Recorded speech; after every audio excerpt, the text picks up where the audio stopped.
two venerable black grandparents, a serene Sunday drive, and a coffee rendezvous that concluded with police accusing them of grand theft auto of their own car. But what those officers failed to grasp was that the man pulling into that dusty lot was their Marine son. And he wasn't just any man. He was about to transform that parking area into a courtroom, casting a harsh light on the very system. You'll definitely want to see this unfold. Dear viewer, what you are about to witness is more than just a narrative. It is a profound testament to the quiet strength and relentless pursuit of fairness in places often overlooked. If this is your first visit, I warmly invite you to share your location in the comments below. And if narratives like this resonate with you, challenge your perceptions, or provoke thought, please consider subscribing and activating the bell icon. We amplify voices that deserve to be heard daily. Thank you for being here. Now let's delve into the story. They believed they could intimidate them because of their age, their race, and their isolation. No onlookers, no cameras, just a desolate roadside and two resilient souls who had endured more than most could fathom. But what they didn't realize, what they couldn't know, was that someone was en route. And this time they had provoked the wrong lineage. Ezekiel Monroe had always championed second chances. At 72, his knees ached, his memory occasionally faltered, and his stride had slowed, but his spirit, his dignity, and his acute sense of self-worth remained undiminished. He was a retired educator, a devoted husband, a doting grandfather, and once, a civil rights activist who had stood shoulder to shoulder with those demanding the fundamental right to exist without apprehension. His wife, Loretta, had been his steadfast support through every chapter. Now in her late 60s, she moved with the grace of someone who had long since transcended concern for external opinions. She had survived the arson attack on her childhood church, the sudden passing of her soul sister, and the persistent erosion of time that attempted but failed to diminish her inner joy. On this particular Sunday, the Monroes were commemorating their 50th wedding anniversary. The sun cast an amber glow through the oak trees lining the back roads of Charleston, South Carolina. Their classic white Buick purred gently along Highway 61, its soft gospel melodies drifting through the windows like a silent benediction on the breeze. Their destination wasn't grand, merely a quaint roadside diner they frequented years ago. Both harbored a craving for coffee and peach cobbler. The preceding week had been filled with family visits, phone calls, the joyous laughter of grandchildren, and meals perhaps too rich for their seasoned palates. Thus, this tranquil morning was exclusively theirs, an opportunity to reconnect amidst the absence of celebratory clamor. Ezekiel, Loretta smiled, pointing to a field of black-eyed Susans. Do you recall how we used to gather those and press them into your Bible? Ezekiel chuckled. Still have a few within the pages of Psalms, yellowed petals and all. They parked on a gravel lot beneath the sprawling branches of a live oak. The diner appeared unchanged. Chipped paint, a skewed sign, a rust-tinged tin roof shimmering under the Carolina sun. The aroma of bacon and cinnamon wafted out to greet them. Ezekiel, steadying himself with his cane, assisted Loretta from the vehicle. She leaned on his arm as they proceeded toward the shaded patio. It should have marked the beginning of a perfect interlude. They never reached the coffee. Before they could settle into their seats, a police cruiser screeched into the lot, scattering gravel and shattering the tranquility. Two officers emerged. One tall, fair-skinned, broad-shouldered with mirrored sunglasses and an impassive demeanor. The other younger with slicked-back hair beneath his patrol cap, chewing gum with a hint of detached condescension. Neither offered a greeting. Neither inquired about their day. The taller one gestured toward the Buick. "Is that your vehicle, sir?" Ezekiel blinked, uncertain if he had heard correctly. "Yes, that's our car." "Can you prove that?" the officer demanded, already advancing. Loretta tensed, her hand instinctively gripping Ezekiel's elbow. "We've owned that car for over 2 decades, she stated softly. The younger officer began to circle the vehicle, scrutinizing it as though expecting something to suddenly emerge from the trunk. "Plate doesn't correspond to the description in our database," he mumbled. Ezekiel's jaw tightened. "We don't carry registration on us. It's in the file cabinet at home. You're welcome to check the VIN." "How convenient," the tall one sneered, stepping closer into Ezekiel's personal space. "Mind stepping away from the vehicle, sir?" It wasn't a request. By now, the tone had shifted from inquisitive to confrontational. Loretta visibly trembled. "We've done nothing wrong," she said, her voice cracking. The younger officer stepped up. "Ma'am, we require you to remain silent while we conduct this investigation." "Investigation?" Ezekiel repeated, stunned. "You're investigating what?" "Possible auto theft." The words landed like ice in the warmth. It wasn't merely an accusation. It was an erasure of identity, of respect, of the long, slow journey that had led the Monroes to this juncture. Ezekiel's back stiffened. He was no thief. He was no threat. He was a husband attempting to share pie with the woman who still quickened his pulse. But to them he was black, aged, expendable. The officers began opening doors, rummaging through compartments, disregarding every protest. Loretta reached for Ezekiel's hand. He glanced at her, seeing tears forming. "Let them do as they please," she whispered. "We've endured worse." But she was mistaken. They had survived prejudice, redlining, Jim Crow laws, and decades of being shadowed in stores. Yet this felt different. This wasn't subtle. This was overt. This was public. This was humiliation enacted not in a whisper, but in a roar, accompanied by badges. Then something shifted. A distant hum in the air, the sound of tires on gravel. A black SUV turned into the parking lot. Inside sat a man in uniform. And in that moment the world, so assured in its authority, was about to unravel. Because the Marine emerging from that vehicle wasn't just any man. He was their son. And what he was about to do would alter everything. As the sun climbed higher over Charleston's tranquil roads, the gravel beneath the diner crunched under solid boots. Ezekiel remained still, hands gently raised, attempting to de-escalate what had already escalated into an absurd spectacle. His heart pounded beneath his worn button-down shirt, not from culpability, but from a gnawing apprehension he hadn't experienced in decades. The kind that whispers, "It doesn't matter who you are, what you've achieved, or how long you've lived. They only perceive your skin." Loretta observed the officers disassembling their car like licensed scavengers. Her lips were pressed into a taut line, aching. That Buick had been with them longer than most friendships. She recalled purchasing it together, scrimping every dollar, forsaking new furniture so they could afford something dependable. They had driven their children to college in it. Their grandchildren had drifted to sleep in the back seat on family road trips, and now it was being treated like stolen property. "I've never witnessed them treating anyone like this," whispered a waitress near the doorway, her apron dusted with flour. "What's occurring?" A crowd had begun to gather. Initially out of curiosity, then disbelief, and now a slow, simmering indignation. People were retrieving their phones, silently documenting the confrontation. Each movement from the officers drew murmurs. The way the taller one had gripped Ezekiel's arm, how the younger cop had snapped at Loretta to stay out of it, how they rummaged through the glove compartment as if it were their own. It was an injustice both acutely specific and devastatingly familiar. Ezekiel's hands trembled, not from age but from restraint. "This is absurd," he murmured, more to himself than anyone. 50 years of paying taxes, voting, raising a family, and still I'm merely a suspect." The taller officer disregarded him, now holding aloft a photograph he had retrieved from the center console. "Who are these children?" he demanded, brandishing the photo like a piece of evidence. It was a picture of their 3 grandchildren smiling on Easter Sunday years ago. Loretta's composure fractured. "Those are our grandchildren," she snapped, her voice trembling with fury. "This is our car. This is our life. You have no right to treat us like criminals." The officer's eyes narrowed. "We'll see what the system dictates." That word, system, struck Ezekiel like a blow. He had battled systems his entire life. Systems that once dictated where he could sit, eat, live. Systems that sought to stifle his aspirations, his pride, his voice. And now, in the twilight of his life, here it was again. Different badge, same oppressive shadow. Suddenly, the rhythm of everything shifted. The growl of a diesel engine echoed into the lot.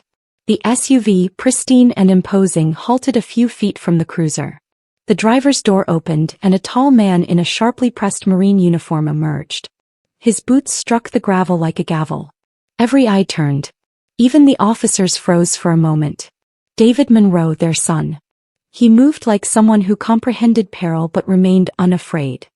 His broad shoulders bore medals, memories, and a lifetime of observing the world treat his parents with quiet disrespect. But this was no longer quiet. Officers, David's voice resonated, measured but imbued with an undertone of steel. What is transpiring here? The tall officer took a moment too long to respond, caught off guard. Sir, we're conducting a routine investigation.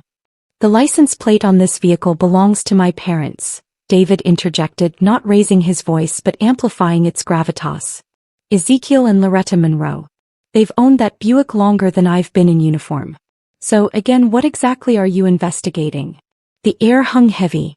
Loretta subtly stepped behind her son, her hand extending to touch his elbow. She didn't need to speak. David understood. He always understood. There was a discrepancy in the system, the younger officer mumbled. We were just performing our duty. David stepped forward. And in performing your duty, did you request identification? Did you consider calling in the VIN before dismantling their car in front of strangers? Did you even pause to inquire if they were all right? Silence. You humiliated them, David continued. In public, without evidence, without probable cause. You escalated before you even introduced yourselves. Ezekiel had never felt prouder. His son stood like an unwavering pillar between injustice and dignity. He perceived in David the quiet strength he and Loretta had endeavored to instill: respect, discipline, compassion, and fire when necessary. Now, David stated, turning his body slightly toward the crowd, you've created a scene. You have an audience. So what will you do? The officers exchanged glances, suddenly conscious of the burgeoning crowd, the cell phones recording every subtle shift in their posture. The authority they had so easily wielded minutes ago had begun to unravel. The taller cop muttered something about protocol, but David shook his head. No. Decency. That's what's absent here. You didn't adhere to your training. You followed your assumptions. And you selected the wrong individuals. Loretta leaned against her husband, tears now streaming, not solely from fear but from the catharsis of it. Someone had finally articulated what she could not. In that moment, someone had seen them not as potential suspects but as parents, elders, human beings. David stepped closer to the taller officer, looking him directly in the eye. I will not raise my voice. I will not threaten you. I will simply ask that you do what any decent person would. Apologize to my parents. The officer shifted uncomfortably, unsure, but the crowd comprehended what they were witnessing. A son championing the individuals who had once fought to protect him. The apology did not come that day, not fully. But the power dynamic had shifted, and the Monroes, once defenseless and humiliated, now stood at the epicenter of something far greater than an accusation. They were no longer isolated. And for the first time in a long while they felt acknowledged. David Monroe had always possessed an innate ability to maintain his composure. From the scorching sands of the Middle East to the tense silence of late-night patrols, he had learned to assess a situation, evaluate a threat, and speak only when his words would carry significant weight. But nothing he had encountered in uniform had prepared him for the sight that greeted him as he pulled into the small Charleston diner's parking lot. His parents, Ezekiel and Loretta, stood rigid and silent beside their vintage Buick, encircled by two uniformed police officers who loomed like menacing shadows. The sun shone brightly, the morning remained still, yet the tension was palpable. David didn't need to hear a single word to comprehend the unfolding events. He felt it in his very bones. The gravel crunched beneath his boots as he exited his SUV, the sound cutting through the murmurs of the growing crowd. Heads turned, eyes widened. His Marine uniform was immaculate, crisp creases, polished brass. It wasn't arrogance that propelled him forward. It was purpose, a formidable presence. David's gaze locked with his mother's first. Loretta's usually composed expression was contorted with worry, her shoulders stiff. His father's fists were clenched at his sides, his body still but his jaw set. David had witnessed that expression before, not in war zones but in church parking lots, corner stores, innumerable moments. He understood its meaning. I will not falter before them. But they shouldn't have had to maintain their composure at all. He approached the taller officer, whose confidence seemed to waver the instant David's shadow enveloped his path. Officers, David stated, his voice even but resolute. What precisely is occurring here? The older cop stammered something about protocol, about a mismatched plate and registration. The younger one shifted uneasily, avoiding eye contact. But David was not interested in pretexts. He was not there to negotiate. He was there to remind them that the two individuals they were cornering, questioning, and disrespecting were his parents. He articulated it plainly, not aggressively, but with a conviction so sharp it could not be disregarded. They've owned that car for decades. If there's a system error, you verify it. You don't escalate. You don't intimidate. And you don't treat my parents like suspects when their only transgression is basking in the sunshine on a Sunday morning. Ezekiel observed his son with quiet pride. The boy who once dozed in the backseat of that Buick was now a man standing between injustice and tranquility. Loretta could barely suppress her tears, not solely of relief but of vindication. For all the times they had allowed things to pass, stifled their anger and endured indignities quietly, this time was different.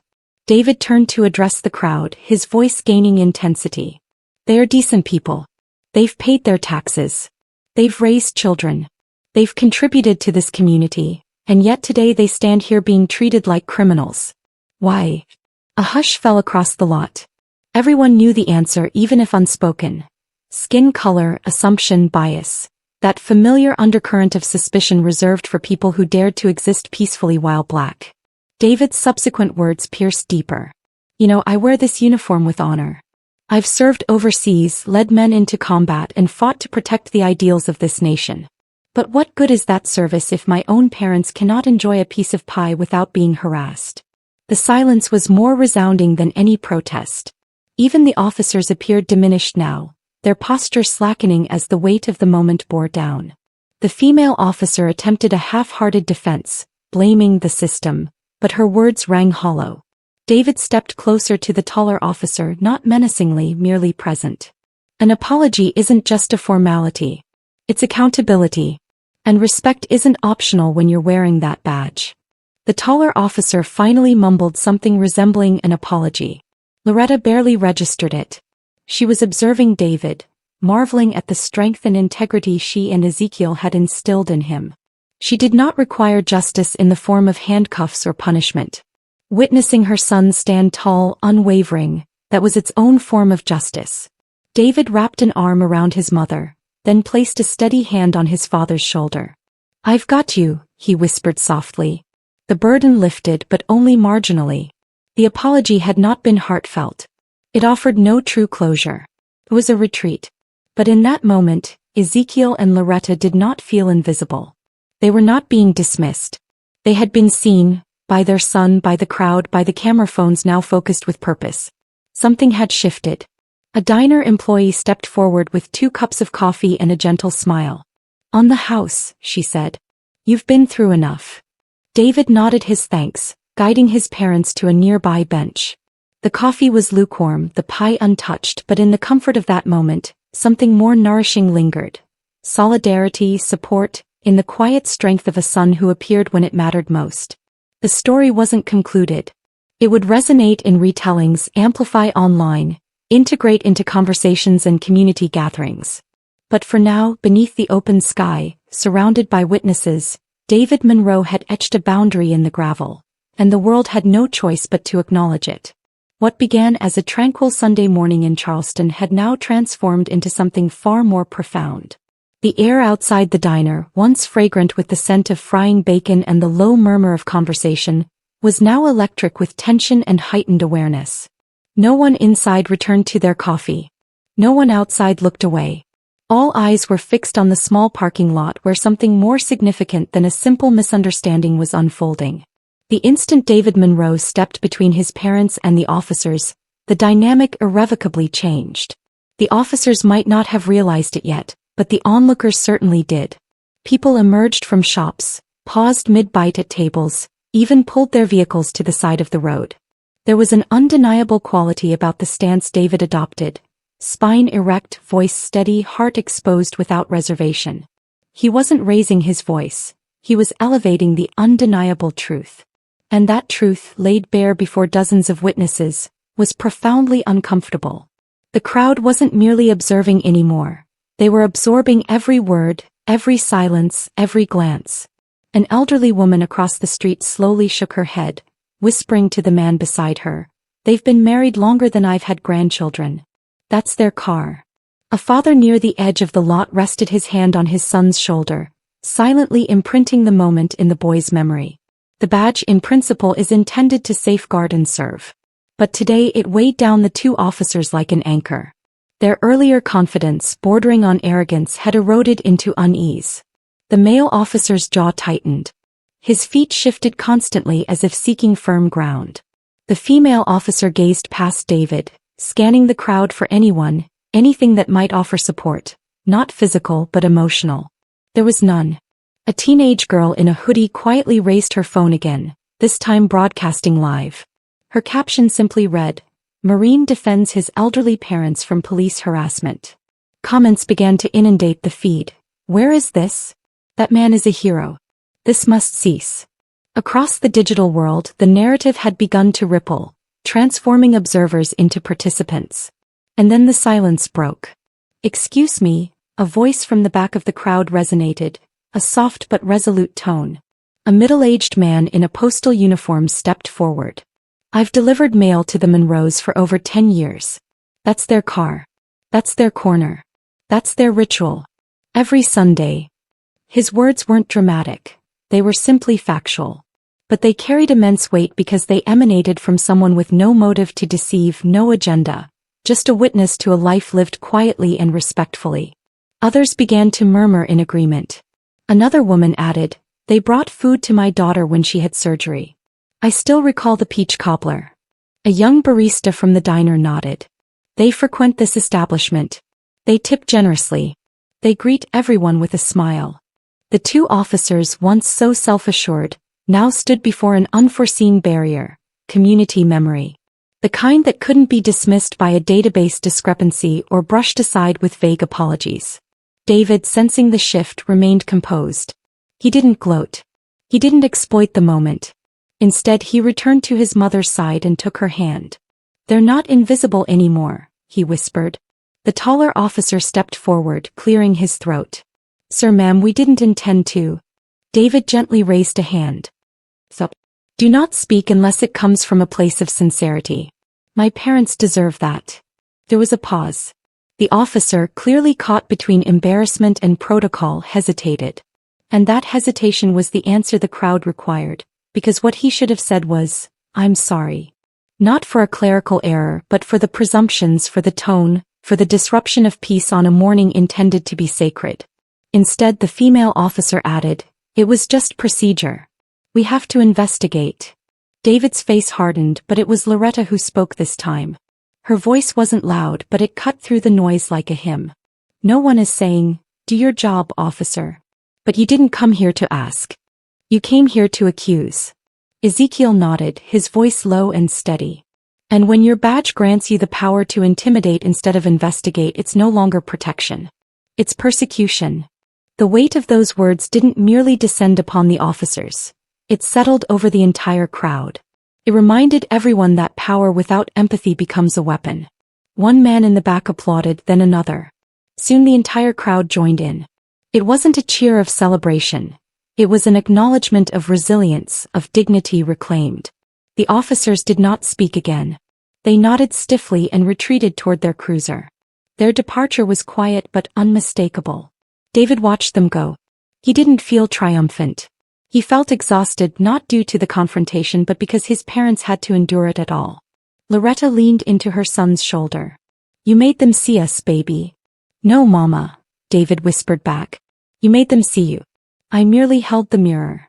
Back inside the diner, the apple pie was still warm.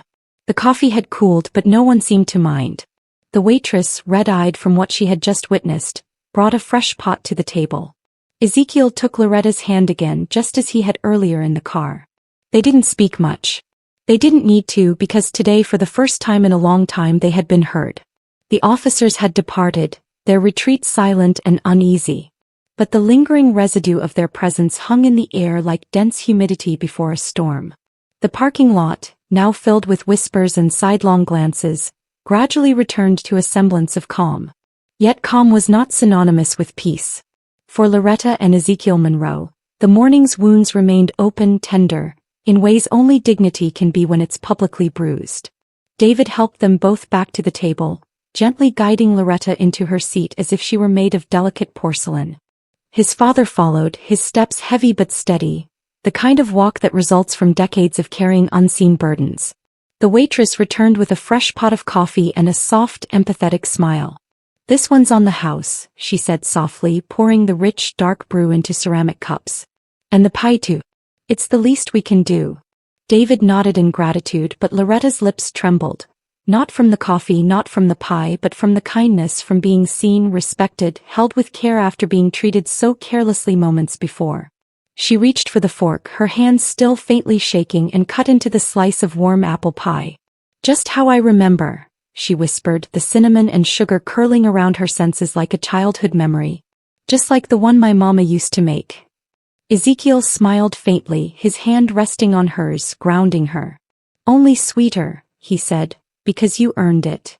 David sat across from them, his Marine uniform still immaculate despite the chaos. He didn't eat at first. He simply watched his parents. He observed their resilience, not the boisterous kind, not the kind one reads about in textbooks or sees in parades, but the quiet kind. The kind that rises the next day and forgives the world just enough to try again.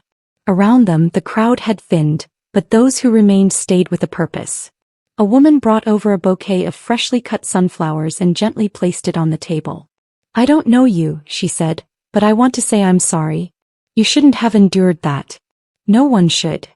A teenage boy who had filmed the entire incident approached, hesitant.